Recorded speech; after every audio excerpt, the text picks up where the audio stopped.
بسم اللہ الرحمن الرحیم صلی اللہ علی محمد۔ پاکستان اور دنیا بھر میں لاکھوں دیکھنے اور سننے والوں کو ناہید احمد جیلانی کا سلام۔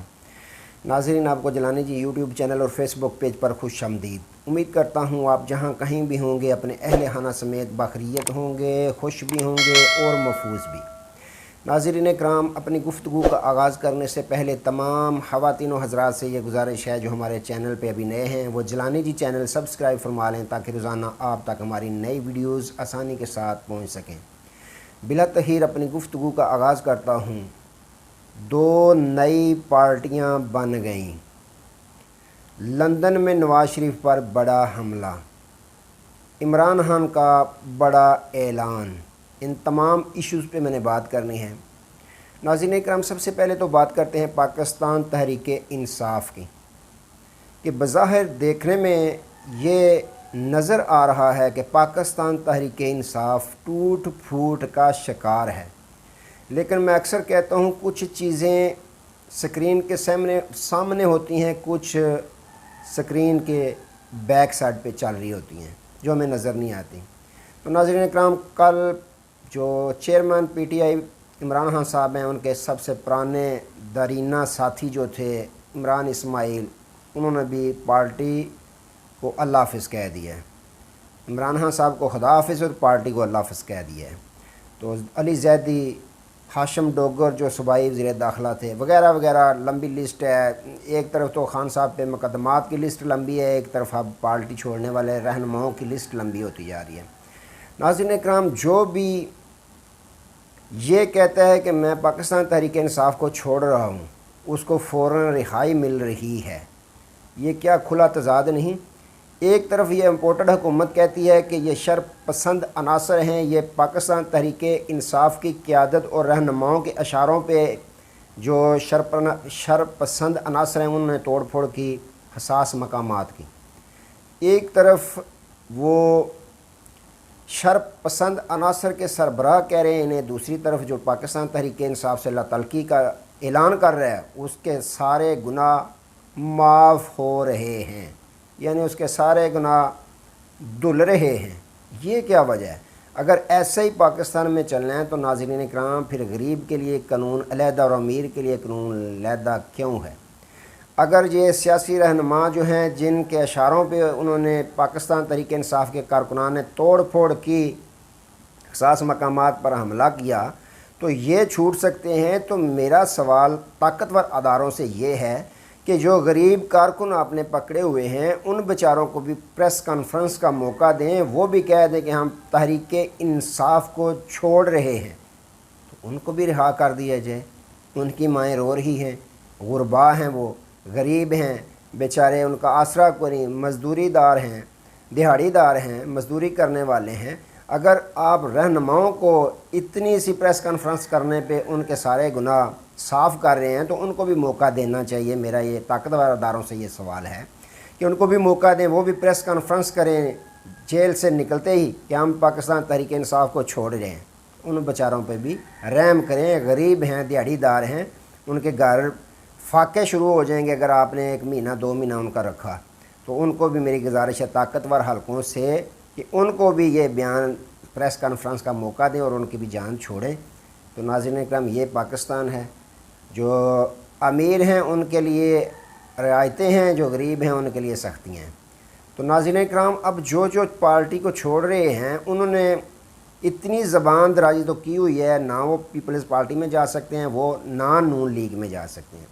اب ان کے پاس آپشن کون سا بچا ہے کہ ایک پی ایم ایل کیو، اس کو بھی اب پروموٹ کیا جا رہا ہے باقاعدہ، چودھری سرور صاحب اس میں باقاعدہ شامل ہو گئے ہیں۔ اس طرح اب دوسرے دیگر ایم پی اے حضرات چھوٹے موٹے جو نامی گرامی تو نہیں لیکن انہیں حوصلہ تو چاہیے، وہ ادھر شامل ہو رہے ہیں۔ تو دوسری جانب ناظرین اکرام، بڑا دعویٰ کیا ہے سابقہ جو بیگم ہیں عمران خان صاحب کی، ریحام خان، انہوں نے دعویٰ کیا ہے کہ آزاد کشمیر کے جو سابق وزیر اعظم سردار تنویر الیاس ہیں وہ بھی اپنی علیحدہ پارٹی جو ہے وہ بنا رہے ہیں۔ سوچنے کی بات یہ ہے کہ جو بھی نااہل ہوتا ہے، امیر ترین ہونا چاہیے پاکستان کا۔ اب امیر ترین جہانگیر ترین، امیر ترین سردار تنویر الیاس، دونوں جو ہیں اگر دیکھیں تو دونوں نااہل ہیں۔ ایک تاحیات نااہل ہے، دوسرا 2 سال کے لیے نااہل ہے۔ اب وہ اپنی پارٹیاں بنانے جا رہے ہیں، یہ دعویٰ کیا ہے ریحام خان ہے۔ تو ناظرین کرام، امیر ترین لوگ جو ہیں وہ پارٹیاں تو بنانا پسند کرتے ہیں، بھلا کیوں؟ وہ اس لیے پسند کرتے ہیں کہ دیکھیں جو منڈی لگی تھی سندھ ہاؤس میں، ایک ایک جو ایم این اے اس کی قیمت 20 کروڑ لگی تھی۔ تو 20 کروڑ اگر یہ پارٹیاں بنائیں گے تو ایم این ایز فروخت کریں گے، 20 کروڑ لیں گے تو 5 10 کروڑ ایم این اے کو دیں گے، باقی اپنی جیبوں میں۔ کتنا پرافٹ بخش کاروبار ہے پاکستان میں پارٹی بنانا۔ تو اندر کی خبر رکھنے والے خبر دیتے ہیں کہ فواد چودھری صاحب نے باقاعدہ رابطہ کر لیا ہے جہانگیر خان ترین صاحب کے ساتھ، انہوں نے کچھ دنوں میں اعلان کر دینا ہے نئی پارٹی میں شمولیت کا۔ تو ویسے لسٹ لمبی ہے ان کی، کتنی پارٹیاں بدلی ہیں یہ ریکارڈ ہے ان کا، ہر الیکشن میں انہوں نے ایک نئی پارٹی میں جاننا ہوتا ہے۔ یہ سیاسی پنچھی ہوتے ہیں، یہ کسی کے بھی نہیں ہے، صرف اپنی مفاد کی سیاست کرتے ہیں، اپنے حلقے کی سیاست کرتے ہیں۔ تو ناظرین کرام، ایک طرف تو معاملہ یہ چل رہا ہے، دوسری طرف رخ کرتے ہیں اب لندن کا۔ لندن میں کیا ہوا؟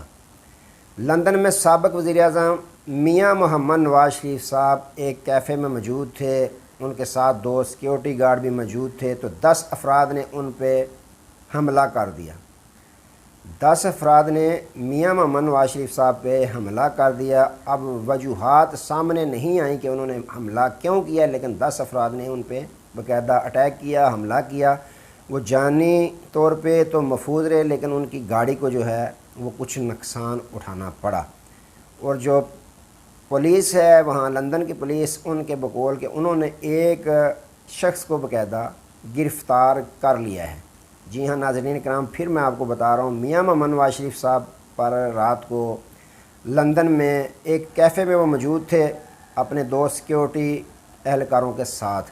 تو ان پر 10 افراد نے اللہ بول دیا، حملہ کر دیا، جس میں ان کا جانی نقصان تو نہیں ہوا، لیکن ان کی گاڑی کو کچھ نقصان ہوا ہے، جس پر انہوں نے پولیس کو فوراً بلا لیا، اور پولیس نے ایک شخص کو گرفتار کرنے کی باقاعدہ تصدیق کی ہے۔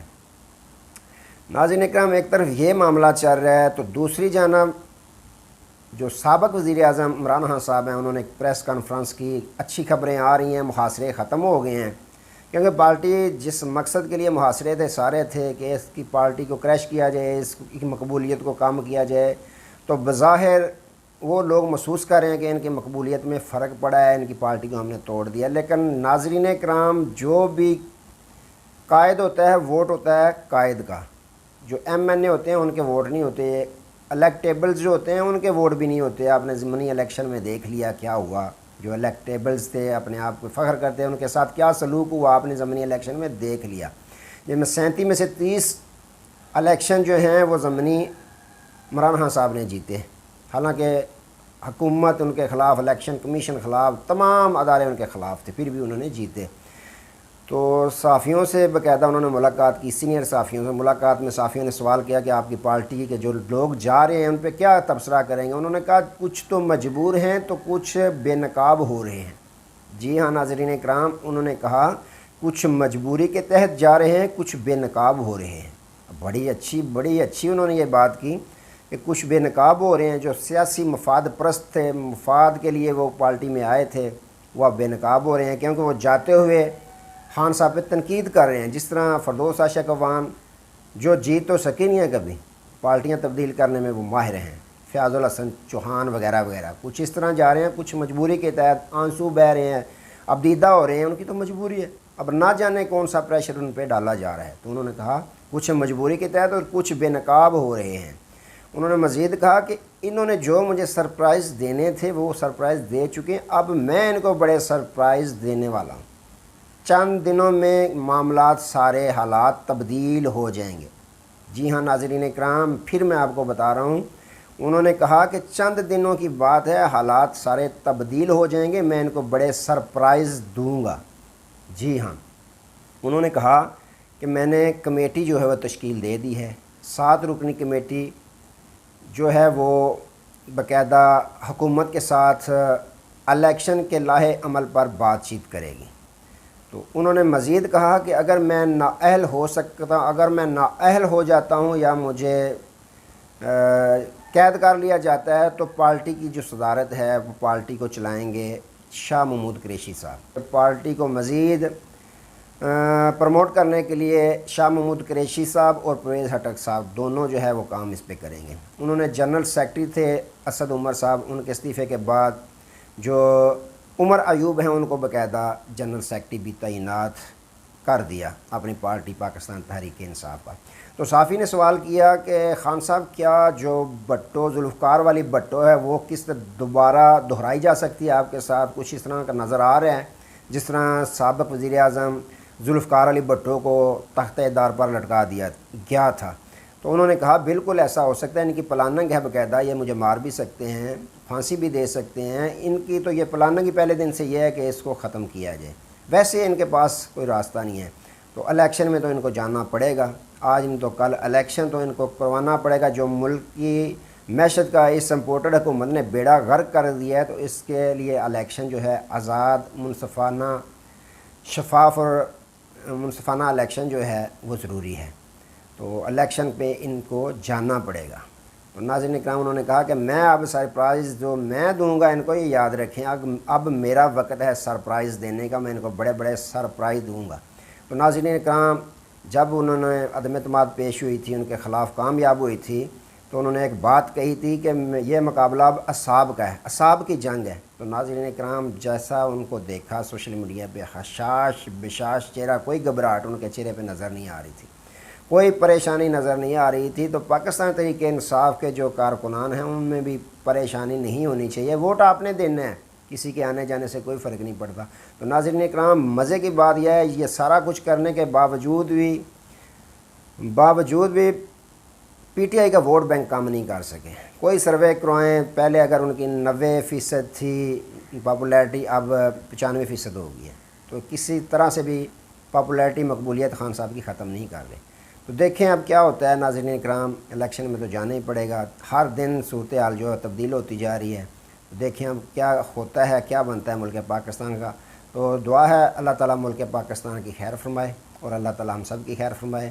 آج تک کے لیے اتنا ہی، دوبارہ نئے موضوع کے ساتھ آپ کی خدمت میں حاضر ہوں گے، تب تک کے لیے اجازت دیجیے، اپنا بہت سارا خیال رکھیے گا اور اپنے اس چینل کا۔ اللہ حافظ۔